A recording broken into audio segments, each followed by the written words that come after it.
우리가 계속 사무엘 하를 주중에도 또 주일에도 연속적으로 묵상하는데요. 지난 주중에는 압살롬이 자기 아버지 다윗에게 반역을 한 이야기가 이어져 왔습니다. 아주 치밀하게 4년 정도 계획된 자기 아버지를 향한 반란이 성공한 것처럼 보입니다. 다윗은 도망갔고 예루살렘 성에 반란군이 압살롬이 들어왔습니다.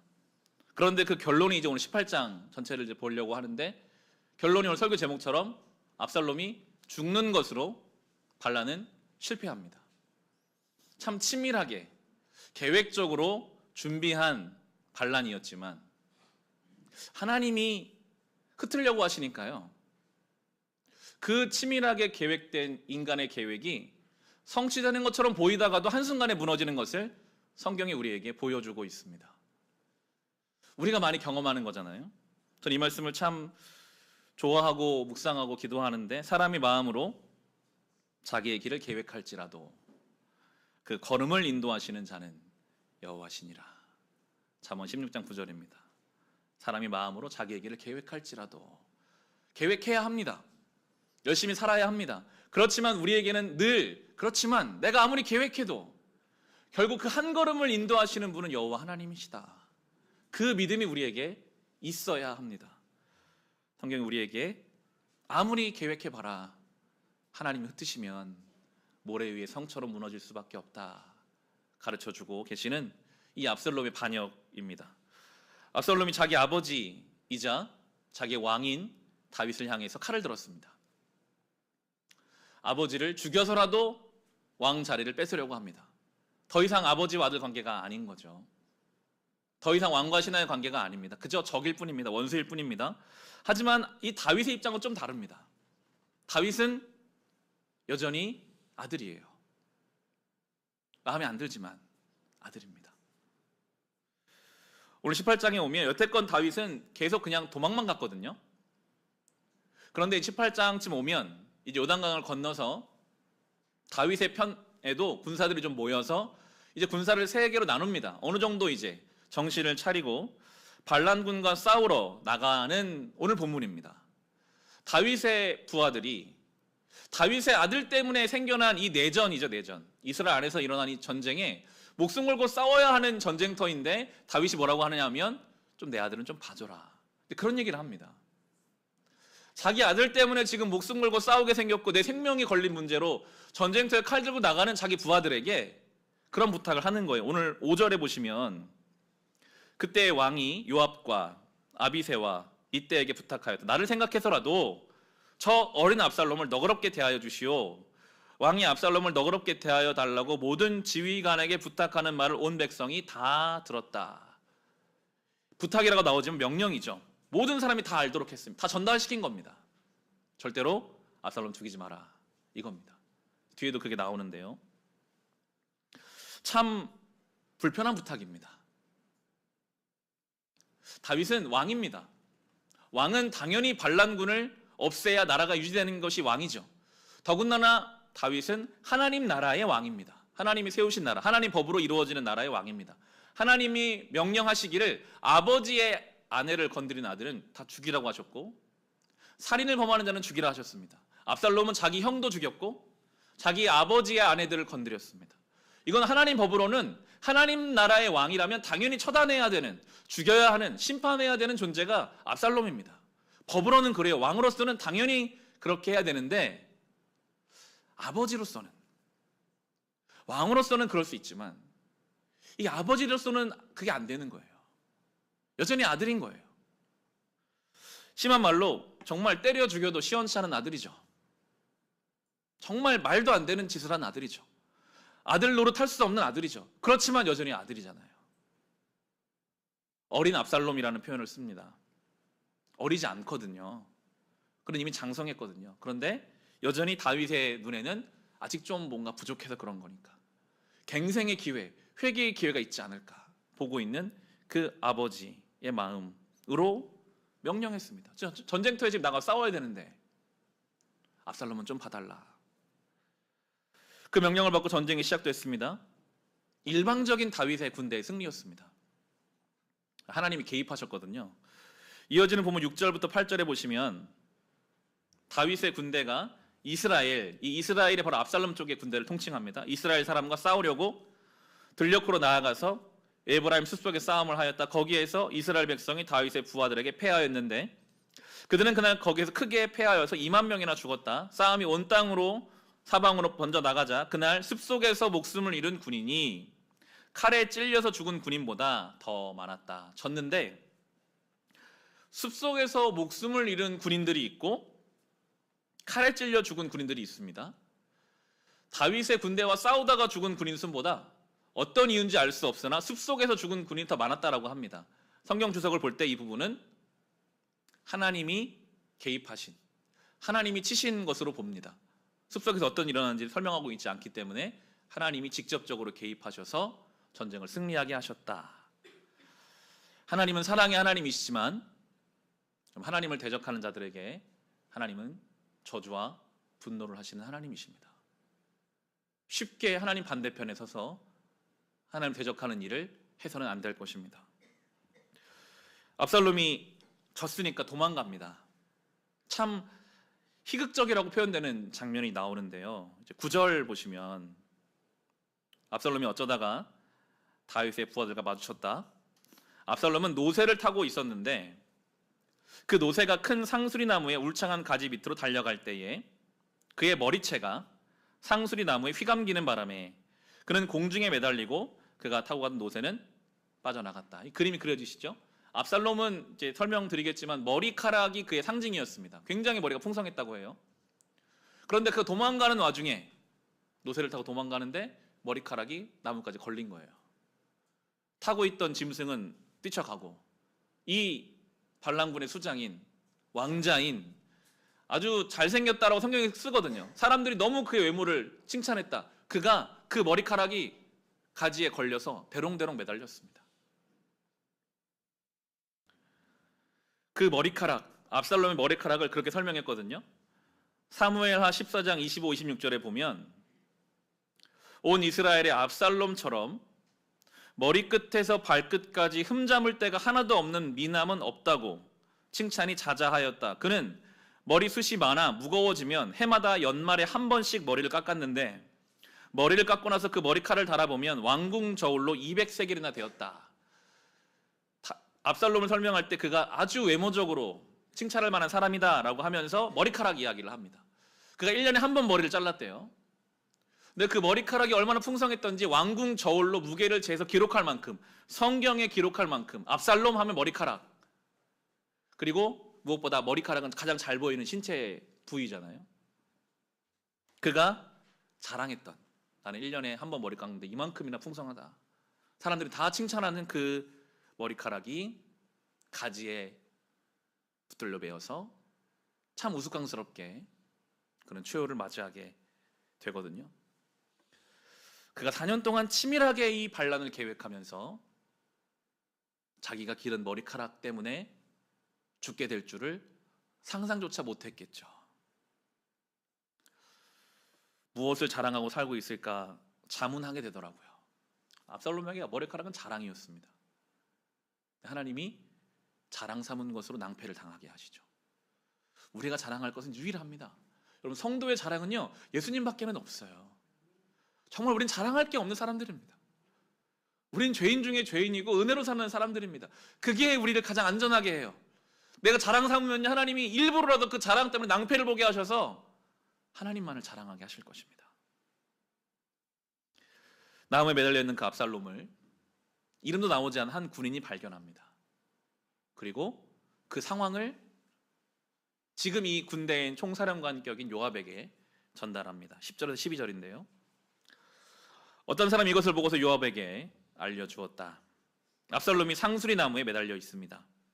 요압이 자기에게 소식을 전해준 그 사람에게 물었다. 내가 그를 보았는데도 왜 그를 당장에 쳐서 땅에 쓰러뜨리지 않았느냐?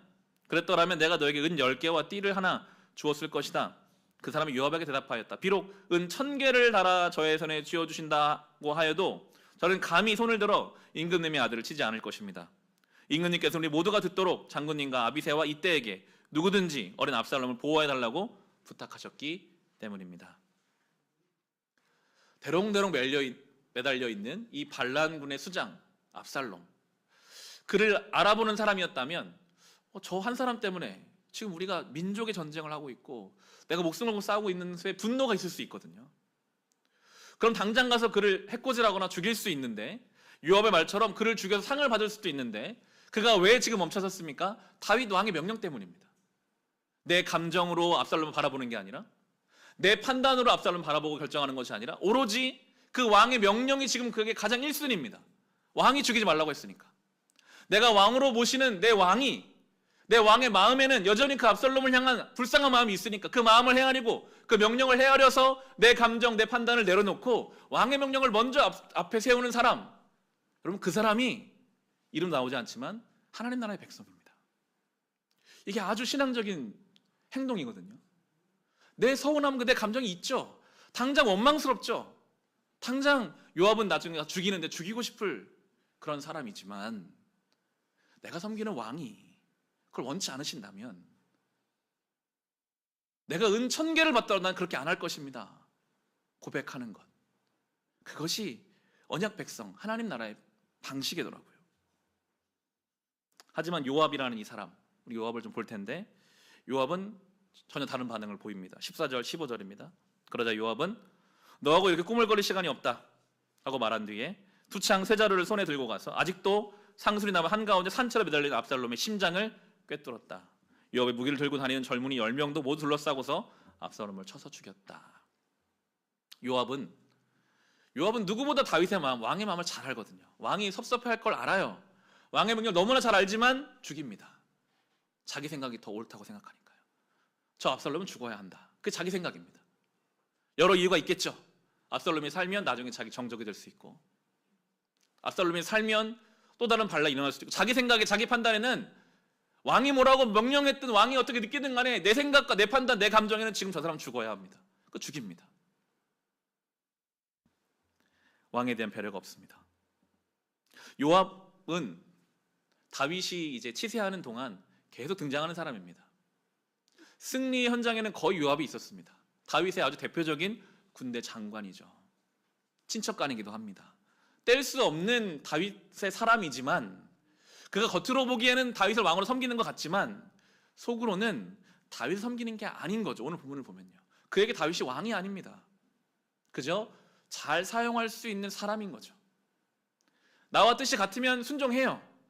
다르면 얼마든지 내 뜻이 먼저예요. 그게 요압이 다윗을 바라보는 태도였고, 이 본문은 우리에게 분명한 메시지를 오늘 허락하고 계십니다. 압살롬의 죽음을 봅니다. 압살롬은 조건적으로는 죽어야 하는 법을 어긴 사람입니다. 하지만 아버지의 마음에서는 어떻게든 좀 어떤 방법으로든 살려내고 싶은 안타까운 아들이죠. 압살롬이 죽었지만 실은 사무엘 하에 나오는 다윗을 비롯해서 모든 성경 인물들이 다 하나님 앞에서는 조건적으로는 죽어야 할 사람들입니다. 하지만 하나님이 죽이기를 원치 않으시는 사람이시기도 하죠.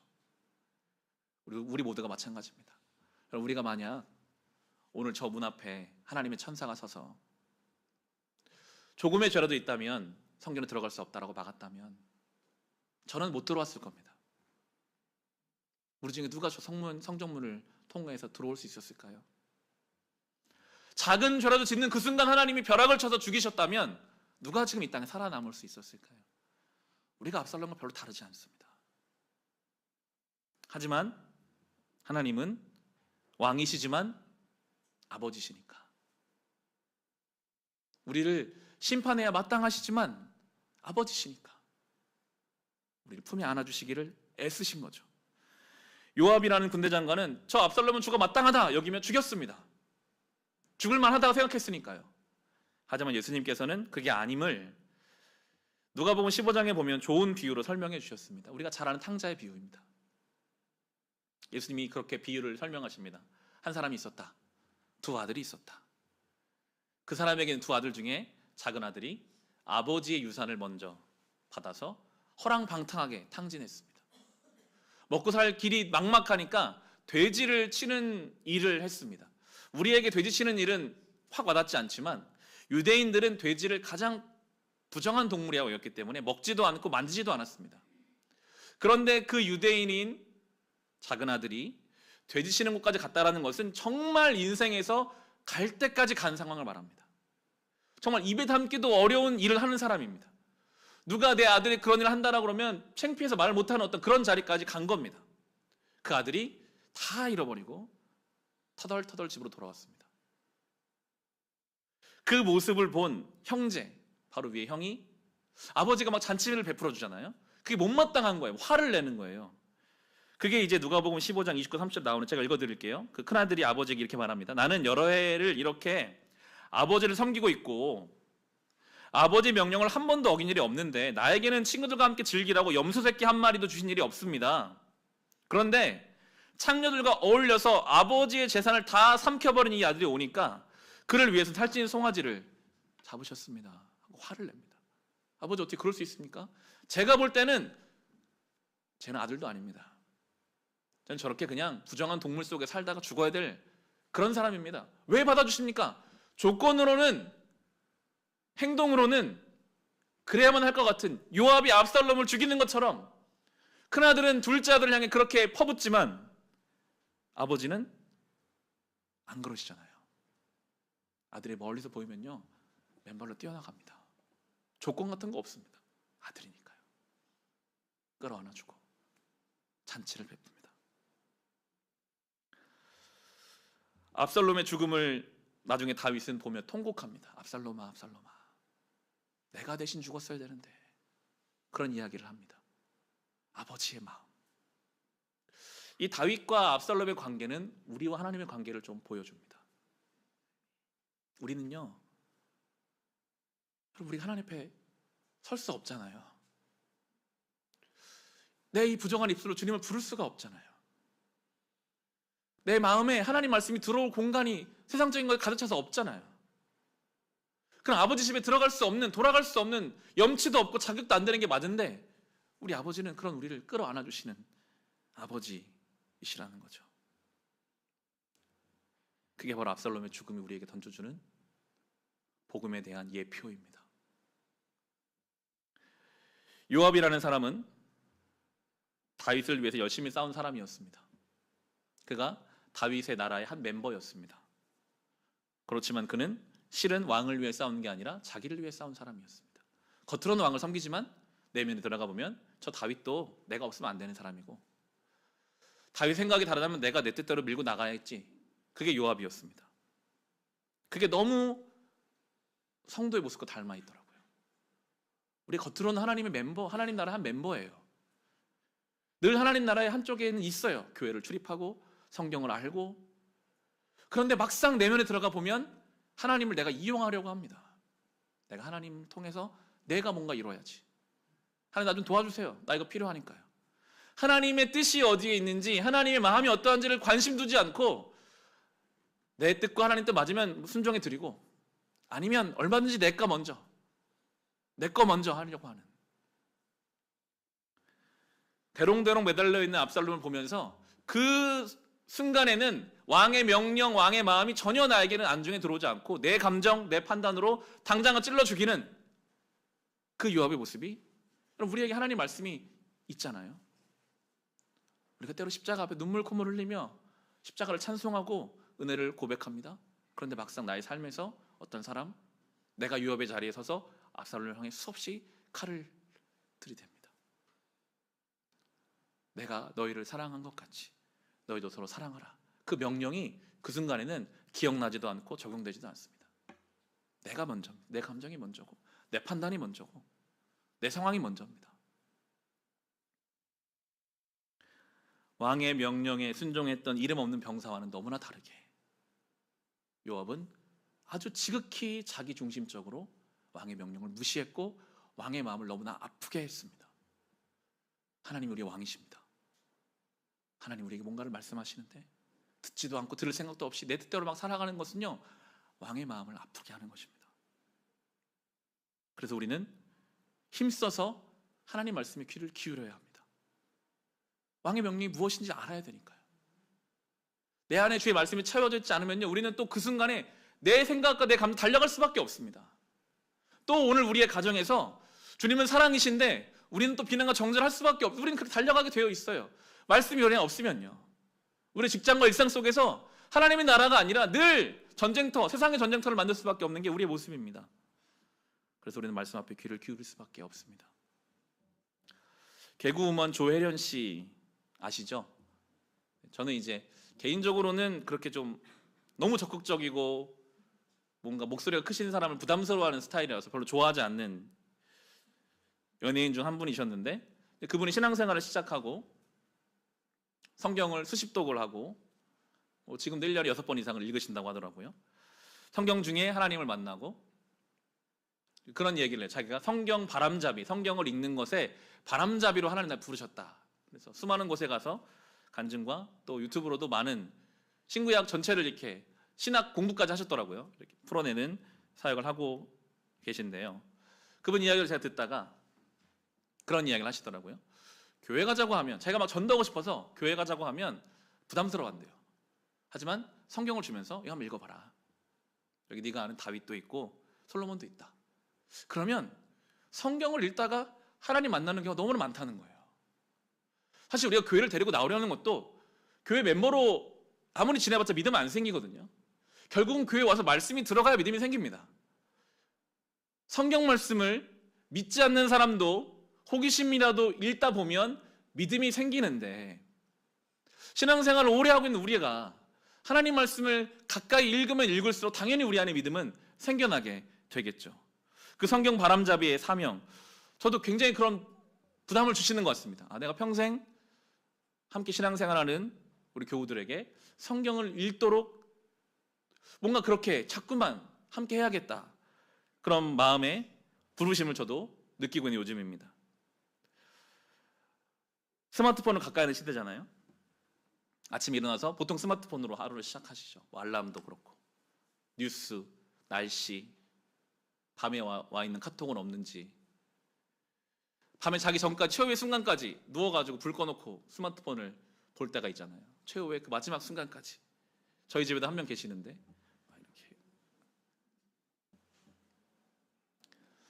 짬짬이 시간 날 때마다 우리는 봅니다. 그게 이제 우리의 문화죠. 저에게는 그런 생각이 들더라고요. 그 시간에 그 스마트폰으로 성경 말씀을 그날 정말 하루 아침 일어나서 10분, 잠자기 전에 10분, 그리고 짬짬이 시간 날 때마다 10분, 15분 정도만 보고 들을 수 있다면, 제가 요즘 시간을 좀 계산해 보고 있는데요, 한 40분 정도만 하루에 그렇게 아침, 밤 틈틈이 읽으면요, 하루에 40분이면 1년에 성경을 3번 읽을 수 있습니다. 시간적으로는 그렇습니다. 요즘 성경 통독 시작했는데 저도 매일 읽어야 될 분량이 있으니까요, 교회 걸어가는 중간에도 저도 자꾸 그날 본문을 듣고, 운전 중에도 저는 자꾸만 들으려고 하고, 짬짬이 시간 날 때마다 이제 스마트폰으로 또 성경으로 자꾸만 읽어보려고 하고 있습니다. 정말 힘이 있어요. 정말 힘이 있어요. 그 말씀을 내가 그냥 의지적으로 자꾸만 들어보려고 하는 그것이, 그 말씀 속에 내가 거해 있잖아요. 그러면 이 잘못된 길로 갈 때 이게 느껴져요. 내가 지금 잘못된 길로 가고 있구나. 저희 아들이 좀 기침을 지금 한 달째 하고 있거든요. 병원에 가도 뭐 특별히 문제가 없다고 하세요. 근데 계속 기침을 한번 시작하면 1시간씩, 어제도 밤에 막 1시간씩 기침을 합니다. 그러니까 제가 그 아들의 기침 소리가 너무 저에게는 굉장히 큰 어떤 스트레스와 고통으로 다가오더라고요. 이걸 어떻게 해야 되나. 제가 그 아이들을 위해서 기도하거나 뭔가 그 아들을 위해서 함께, 아내와 함께 긍정적인 방향으로 나가야 되는데, 그냥 저는 그 아들의 기침 소리를 들으면서 그냥 낙심이 되는 거예요. 그냥 어떻게 하면 좋을까? 왜 이럴까? 근데 그 마음이 잘못됐다는 거 자꾸 느껴지는 거예요. 이렇게 하면 안 되는데, 하나님 원하시는 게 이게 아닌데, 다시 돌아오게 될 힘을 얻습니다. 하나님 말씀은 그런 중심점이 되어주십니다. 돌아올 수 있는 힘이 생깁니다. 우리 안에 하나님 말씀이 계속 머물러 있다는 것이 우리에게는 큰 힘이 되는 것입니다. 압살롬이 죽어서 내일 본문에 나오는데, 압살롬의 죽음 위에 돌무더기를 막 쌌습니다. 이스라엘 돌무더기는 저주의 상징이거든요. 아이성 싸움에서 아간이 죽었을 때 돌무더기를 쌓고 아골 골짜기가 됩니다. 하나님을 떠난 인생의 끝이 그런 저주스러운 죽음입니다. 실은 우리도 다 그렇게 갈 수밖에 없는 존재였습니다. 그런데 우리 아버지께서 조건이 아니라 은혜로 우리를 품어주셔서 이제 우리는 생명을 허락받았습니다. 그 아버지의 마음을 늘 헤아리면서 우리는 살아야 합니다.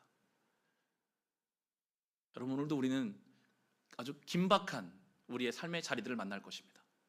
본능적으로 튀어나오는 우리의 어떤 것들이 생겨날 것입니다. 그때에 하나님 말씀이 내 안에 있어서 내 튀어나오는 본능을 멈추고 하나님이 원하시는 게 아닌데 멈춰낼 수 있는, 요압처럼 내 마음대로 막 하는 것이 아니라 그 말씀에 멈춰낼 수 있는 그 이름 없는 군사처럼 하나님 나라의 방법으로 살아가는 우리 모두 될 수 있기를 주님의 이름으로 축원합니다. 이 시간 우리 찬송하